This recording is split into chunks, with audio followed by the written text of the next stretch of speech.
The sandstorm on Proxima b was finally settling, revealing the towering spires of what we now believe to be the most significant archaeological find in the history of the Galactic Federation. Dr. Astra Nexion stood at the edge of the excavation site, her sensor-enhanced eyes scanning the intricate patterns carved into the metallic walls that had defied our understanding for the past 3 solar cycles. By the first stars, she whispered, her secondary breathing apparatus whirring with excitement. These aren't just decorative patterns, they're coordinates. Behind her, Professor Marcus Vale nearly dropped his quantum scanner. Coordinates? To where? To a place we've all dismissed as insignificant.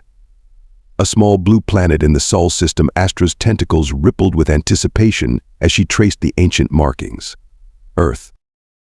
The research base erupted into a flurry of activity. Captain Lyra Starweaver, their expedition leader, immediately called for an emergency meeting in the central dome. The entire team of 15 researchers from across the galaxy gathered around the holographic display, their various appendages and sensory organs all focused on the stunning images Astra had captured. Look at the similarities. Astra pointed to a series of symbols. We've seen these exact markings on artifacts from the Andromeda Galaxy, the Carina Nebula settlements, even in the ancient ruins of Kepler 186f. But here's what's fascinating: the dating analysis shows these are older. Much older. Commander Thex Brightstar, their military advisor, shifted uncomfortably in his gravity chair. His crystalline exoskeleton reflected the dim light of the display. Are you suggesting what I think you're suggesting, Doctor? Yes, Astra's voice resonated with conviction. The species we've been searching for, the ones who seeded advanced civilizations across multiple galaxies, they're not extinct. They've been hiding in plain sight on Earth, masquerading as a young civilization. Professor Vale's color-shifting skin turned a deep shade of purple, a sign of extreme skepticism among his species. That's impossible. We've been observing Earth for centuries. They're primitive. They still use combustion engines, for stars' sake. Or that's what they want us to think, Captain Starweaver interjected, her neural filaments glowing with interest. Think about it. What better way to hide than to appear completely unremarkable? The room fell silent as the implications sank in. Their tiny research team had just stumbled upon what could be the greatest discovery since the invention of faster-than-light travel. The humans, those supposedly primitive beings who spent their time watching cat videos and arguing about pineapple on pizza, might be the most ancient and powerful species in the known universe. We need to proceed carefully, Commander Brightstar warned, his tactical training kicking in. If we're right about this, we're dealing with beings who managed to hide their true nature from the entire galaxy for millennia. We have no idea what they're capable of. Dr. Astra Nexion nodded, but her excitement was impossible to contain. I propose we form a small contact team. We'll need specialists in human culture, advanced technology experts, and most importantly, individuals who can blend in. Blend in. With humans, Professor Vale scoffed. Have you seen them? They're so symmetrical. That's why we'll need the best morphological adapters we have, Captain Starweaver said, pulling up personnel files on the holographic display. And we'll need them fast. According to these coordinates, we're not the only ones who figured this out. There are other archaeological teams getting close to the same discovery. As the team began their preparations, Astra took one last look at the ancient spires through the dome's transparent walls.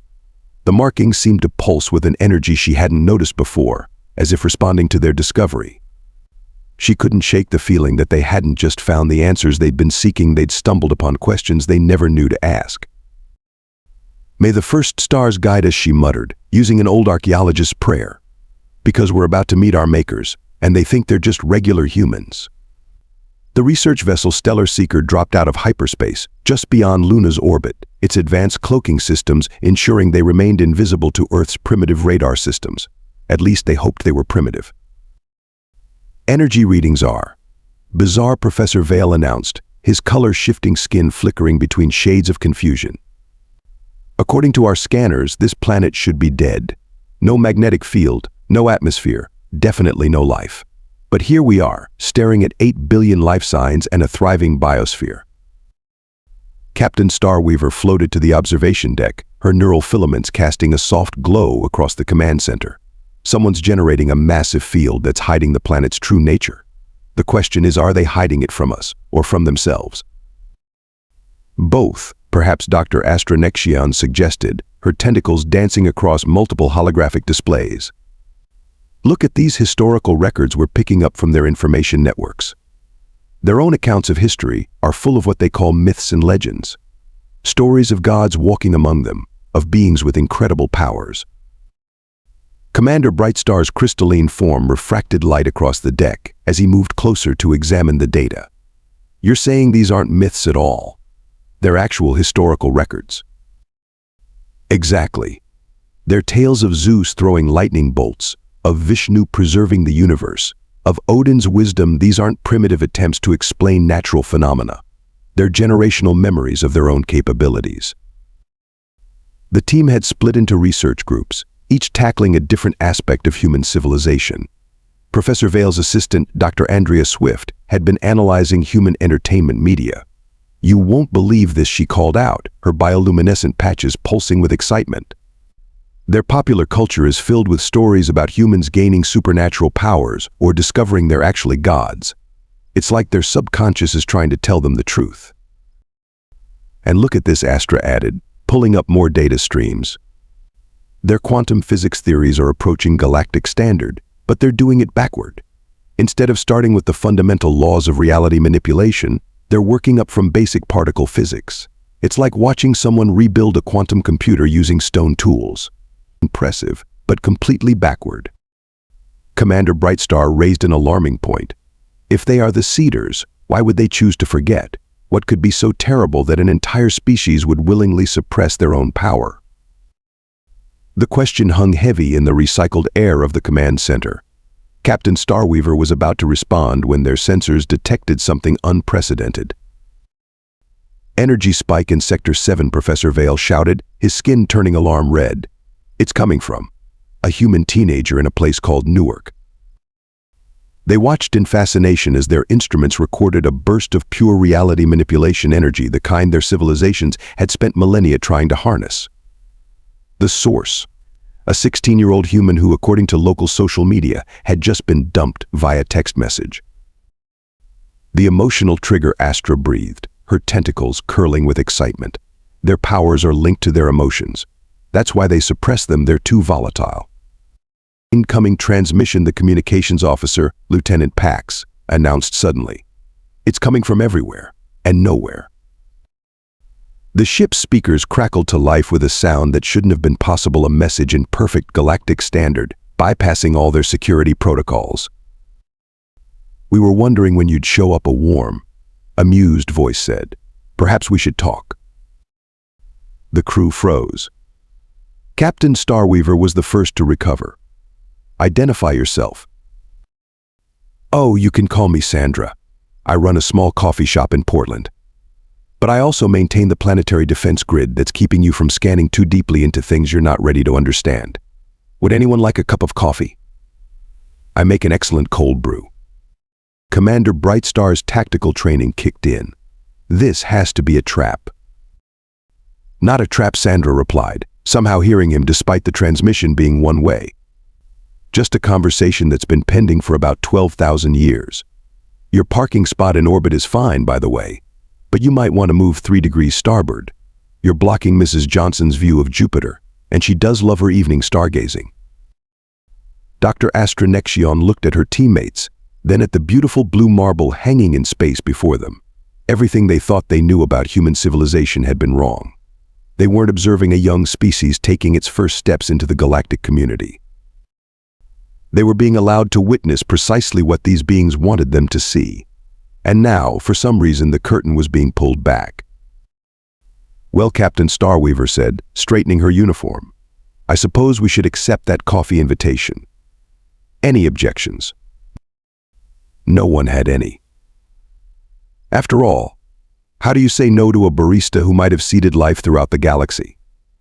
Sandra's coffee shop, the Cosmic Grind, looked exactly like what you'd expect from a quirky Portland establishment: exposed brick walls, local art, and the gentle hiss of espresso machines. What you wouldn't expect were the quantum fluctuations that made Professor Vale's instruments go haywire every time she steamed milk. "Sugar?" Sandra asked, setting down cups of coffee that somehow matched each team member's biological requirements perfectly. Commander Brightstar's crystalline form hummed in appreciation as his cup dispensed nutrients directly through his mineral matrix. "How long have you known Captain Starweaver?" asked, her neural filaments detecting no deception from their host, which was concerning in itself. Sandra wiped her hands on her apron, looking perfectly ordinary except for the fact that she was casually breaking about 17 laws of physics just by existing. About what we are? Since the beginning. About the forgetting? That's a more recent development. Only about 6,000 years or so. Dr. Astronexion's tentacles curled around her specially adapted cup. But why? Why would beings of such power choose to forget? "Have you ever given a toddler access to nuclear launch code?" Sandra asked, raising an eyebrow. "Power without wisdom is a dangerous thing. We were young once, believe it or not. Young and reckless. We seeded galaxies because we could, created life because it was fun. We didn't think about consequences." Professor Vale's skin shifted to a deep blue of realization. The great collapse in the Andromeda galaxy. That wasn't a natural phenomenon, was it? No, Sandra sighed. That was basically our species' teenage rebellion phase. After that, we knew we needed to grow up. Really grow up. Not just acquire more power, but learn to understand it. Experience life from the ground up. "So you made yourselves forget," Commander Brightstar stated, pieces falling into place.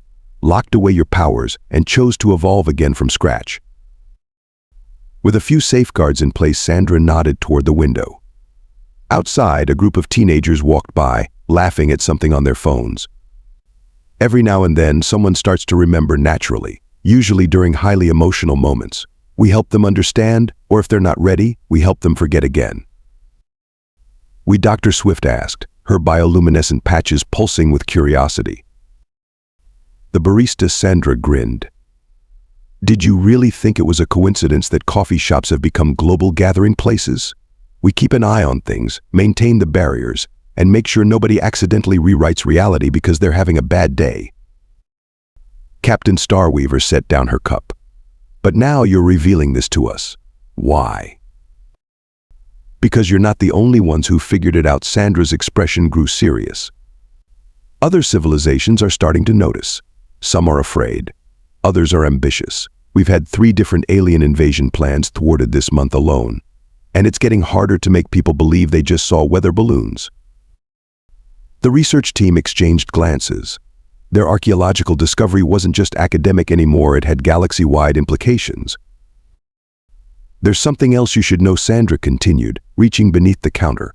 She pulled out what looked like an ancient stone tablet, covered in markings identical to those they'd found on Proxima b. "We left these breadcrumbs for a reason. It's almost time." "Time for what?" Commander Brightstar asked, his crystalline form vibrating with tension. "Time for humanity to remember.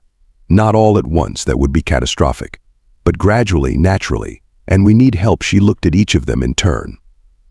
"Your civilizations have learned to handle power responsibly. You've developed wisdom we're still working on. We need guides for when people start to wake up." Professor Vale's skin turned a skeptical orange. "You want us to help humans regain the power to reshape reality?" "No," Sandra corrected, pouring herself another cup of coffee. "We want you to help us remember how to use it wisely this time. The power's already there, it never left.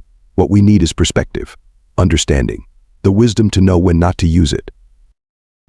Dr. Astronexion's tentacles twisted in excitement. "That's why the coordinates led us here. You're not just revealing the truth, you're asking for our help in managing the awakening." "Give the archaeologist a cookie," Sandra smiled, and a fresh baked cookie materialized on Astra's plate.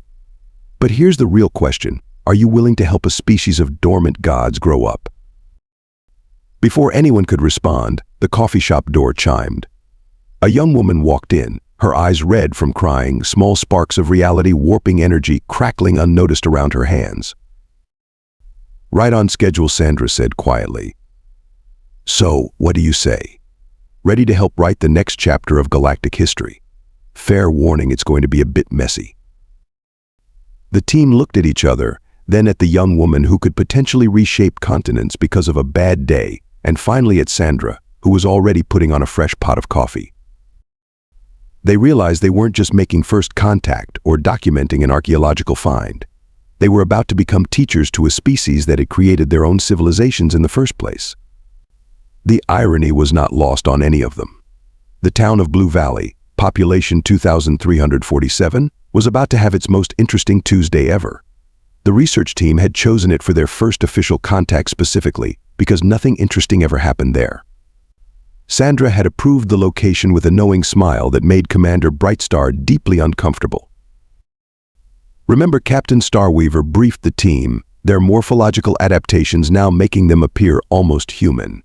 We stick to the cover story. We're a documentary crew filming a piece about small-town America.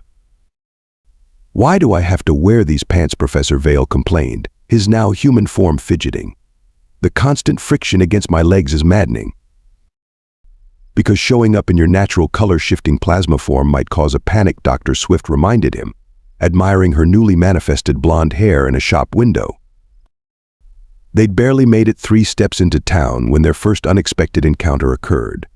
A little girl, no more than 6, pointed at Dr. Astronexian and announced, "You've got tentacles in your soul." "That's nice, honey," her mother said absently, then froze. "Wait, what?"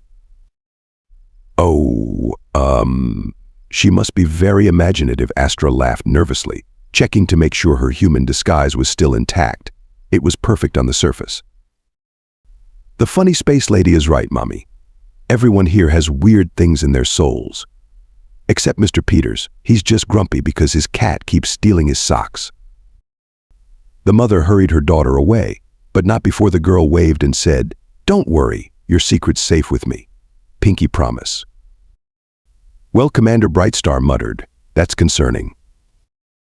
They made their way to the local diner, their chosen location for establishing first contact. The plan was simple: strike up conversations, gather information, and slowly prepare the ground for the truth. What they hadn't planned for was Mabel, the 65-year-old waitress who took one look at them and said, "Oh Lord, not again. Martha, get out here. We've got another bunch of them space folks." The team froze. Captain Starweaver stepped forward. "Mom, I think there's been a misunderstanding." "Honey, I've been serving eggs and coffee in this diner for 40 years. I know regular folk from space folk. You all have that same lost look when you stare at the menu, like you're trying to decode ancient hieroglyphics." She shouted toward the kitchen. "Martha, bring out the special menu, the one with the pictures." Martha, a woman who looked old enough to have personally witnessed the birth of the universe, shuffled out with laminated menus. "You folks want the human special or the quantum sustenance package?" Professor Vale's human disguise nearly slipped from shock. "You know about." "Course we do," Mabel snorted. "Who do you think Sandra learned her coffee-making skills from? Now, what can I get you? And please don't try to pay with crystalline energy credits like the last bunch. We take cash or card only." As they sat in stunned silence, the diner's other patrons barely gave them a second glance. A teenager in the corner was casually levitating his French fries while texting. An elderly man reading a newspaper seemed to be simultaneously existing in 3 different places at once. "Don't mind Fred," Martha said, following their gaze. "He's still getting the hang of quantum superposition. Keeps showing up to his own funeral by accident." "But our reading showed this was a completely normal town," Commander Brightstar sputtered. "Oh, it is," Mabel assured them, refilling their coffee cups. "We're about as normal as it gets. Did you think Sandra's place in Portland was the only waypoint? Honey, there's at least one in every town. Sometimes it's a diner, sometimes a library, sometimes even a gas station. Though those ones tend to get weird. Ever seen a man fill his car with existential energy instead of gas? Makes the whole vehicle question its purpose in life." Just then, the door chimed, and a young man walked in. He was clearly having a bad day, judging by the small storm cloud forming above his head. "Tommy," Mabel called out. "What did we say about weather manipulation in the diner?" "Sorry, Mabel," he sighed, and the cloud dissipated. "Lisa broke up with me." "Again? That's the 3rd time this month. Here, have some pie." Regular pie, she emphasized as the plate she set down started to glow slightly. No cosmic energy infusion this time. Remember what happened last week? The fire department still hasn't figured out how to get their truck down from the water tower, Martha added helpfully. Dr. Nexian leaned forward, fascinated. So you're all aware of what humans really are? Aware? Honey, we never forgot. Mabel winked. Some places just handle it better than others. Big cities, they need all sorts of fancy containment protocols and memory adjustments. But small towns, we just call it local charm. Nobody questions it when weird things happen in a small town. It's practically expected. Besides, Martha added, somebody has to help the young ones when they start remembering. Can't all be fancy coffee shops and meditation centers. Sometimes you just need a slice of pie and someone to tell you that yes, accidentally turning your ex into a potted plant is perfectly normal for your age, and no, it won't last forever. As if on cue, a fern on the counter transformed back into a very confused-looking young man. Not cool, Jessica, he shouted at a girl in the corner booth. You'll get used to it, Mabel patted Commander Brightstar's shoulder, making his crystalline form shimmer beneath his disguise. Now, about that order, and please don't try to analyze the meatloaf. It takes offense to being scanned. The Galactic Council's emergency session was a disaster, which was fitting since they were discussing several actual disasters currently unfolding across Earth. Captain Starweaver watched the holographic feeds with a mixture of awe and concern. Tokyo's entire subway system just rearranged itself into a perfect fractal pattern because a mathematician had a breakthrough during his morning commute, Professor Vale reported, his human disguise forgotten in the chaos, skin shifting through worried colors. That's nothing, Dr. Swift cut in, her bioluminescence pulsing rapidly. A grandmother in Buenos Aires got angry at rising sea levels and accidentally reversed global warming. Now we're getting reports of confused polar bears showing up in Antarctica. At least she fixed climate change, Commander Brightstar offered helpfully. Yes, but she also turned all the world's oil reserves into chamomile tea. The global economy is having an existential crisis. Literally, the stock market has gained sentience and is currently in therapy. Sandra appeared with a fresh tray of coffee, seemingly unconcerned. Actually, the market becoming self-aware was planned. It's about time it learned some empathy. The emergency bunker beneath the cosmic grind had become their impromptu command center. Screens showed news feeds from around the world as humanity's dormant powers sparked to life like a cosmic case of hiccups. A teenager in Mumbai just rewrote gravity because he was late for school, Astra reported. Fortunately, his mother made him put it back. She said he needed to learn responsibility. The Vatican's in an uproar, Lieutenant Pax added. Turns out several saints were actually early awakeners who got a bit too enthusiastic with the reality manipulation. They're having to revise a lot of miracle classifications. The Galactic Council's transmission cut through their reports. The council speaker, a being of pure energy named Spark, looked frazzled if pure energy could look frazzled. The situation is unprecedented. 3 different species have already requested to worship humanity. The Xylaxians are threatening mass panic because humans keep accidentally answering their prayers.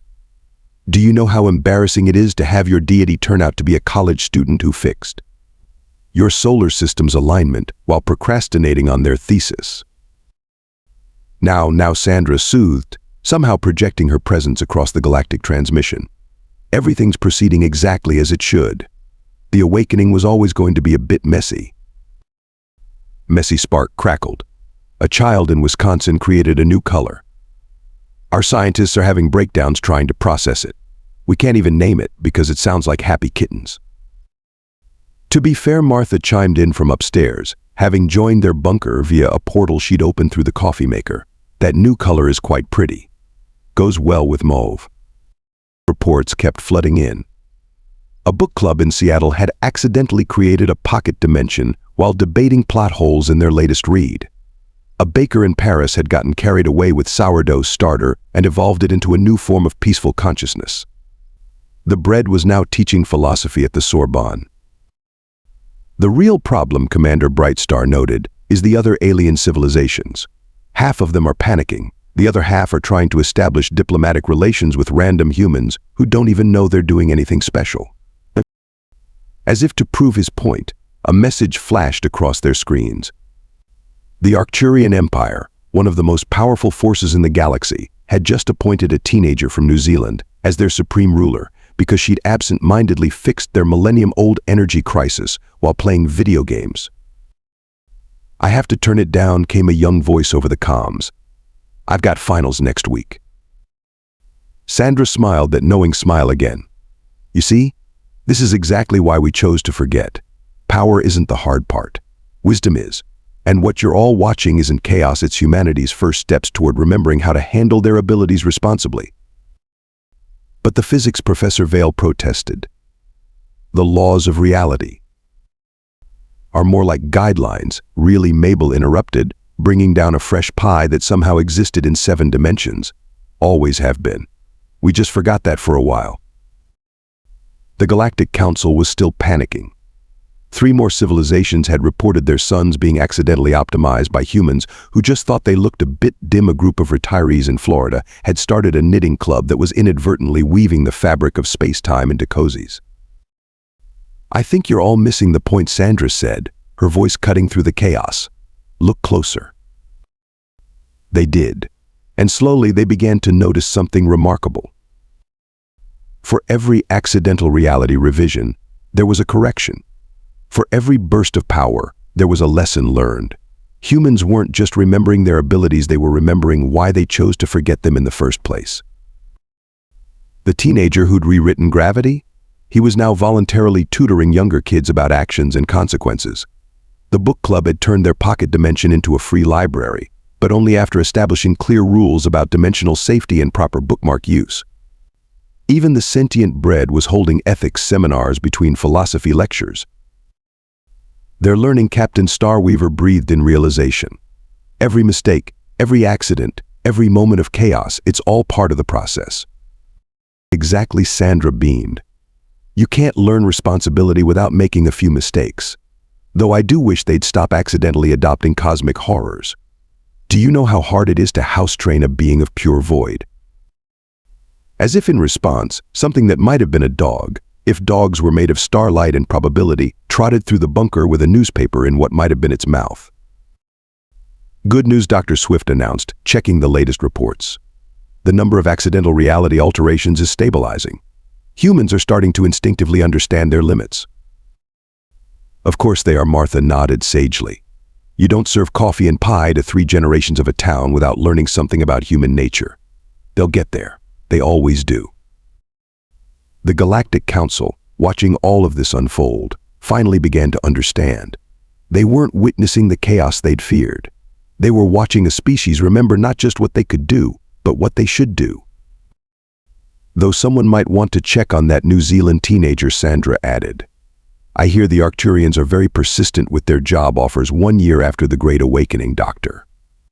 Astra Nexion sat in the cosmic grind, watching a group of students practice responsible reality manipulation over their lattes. Their teacher, a former accountant named Bill, was explaining the importance of cosmic energy conservation. "Remember," he said, sipping his coffee, "just because you can turn Jupiter into a disco ball doesn't mean you should. Think of the astronauts." The integration of humanity's true nature into everyday life had been surprisingly smooth, all things considered. Schools had added basic reality maintenance to their curriculum, right between math and physics. Insurance companies now covered acts of accidental omnipotence. The DMV even had a special line for beings existing in multiple dimensions simultaneously. "It's remarkable," Captain Starweaver said, joining Astra at her table. "They've adapted so quickly."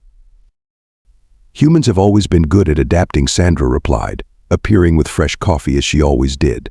"Though I do wish they'd stop leaving reality-altering Yelp reviews. The galaxy isn't ready for weaponized customer feedback." Professor Vale, who had finally mastered wearing pants, rushed into the coffee shop. "You need to see this." His skin was trying to change colors, despite his human disguise, resulting in an interesting polka dot effect. He pulled up a holographic display showing the latest Galactic Council session. The council speaker, Spark, was making a dramatic announcement. "After careful consideration and extensive research, we have discovered something extraordinary about the human awakening. Sandra, would you care to explain?" The Sandra on the council transmission smiled the exact same knowing smile as the Sandra in the coffee shop, and the Sandra appearing simultaneously in every coffee shop, diner, and breakfast establishment across Earth. Of course, all the Sandras said in unison. You see, this wasn't just about humanity remembering who they were. It was about the rest of the galaxy remembering who they are too. The research team looked at their Sandra in confusion. She gestured to the TV above the counter, which was showing news footage from across the galaxy. Alien civilizations were beginning to discover their own dormant abilities. You mean Commander Brightstar's crystalline form vibrated with shock? Everyone was a god once, Sandra nodded. Humanity just forgot first, so we had to remember first. Think of it as a cosmic wake-up call. The snooze button was bound to wear off eventually. But all our research, Astra's tentacles writhed beneath her human disguise. The artifacts, the evidence that humans seeded life throughout the galaxy. Oh, that was all true, Sandra assured her. Just like it's true that the Xylaxians seeded life in their region, and the Arcturians in theirs. Everyone took turns, really. It was quite collaborative. The implications hit them like a quantum wave function collapse. Every civilization in the galaxy was beginning to remember their own true nature. The humans hadn't been unique in their godhood, they'd just been the first to hide it from themselves, and therefore the first to rediscover it. So what happens now? Professor Vale asked, watching as the Barista drew a perfect spiral galaxy in latte foam, literally using stardust as a garnish. Now Sandra grinned. Now the real fun begins. Did you ever wonder why the universe is so big? It's because everyone needed room to practice. As if to prove her point, a young alien on a distant world accidentally created their first nebula while trying to impress their crush. It came out shaped like a heart. But don't worry, Sandra added, refilling their cups with coffee that tasted like sunrise feels. Everyone's learning from humanity's example. The awakening is spreading slowly, responsibly, though there was that incident with the Proxima Centaurians discovering they could juggle black holes. They cleaned that up very nicely, Martha called from the kitchen. Only took them 3 tries to get all the dimensions back in order.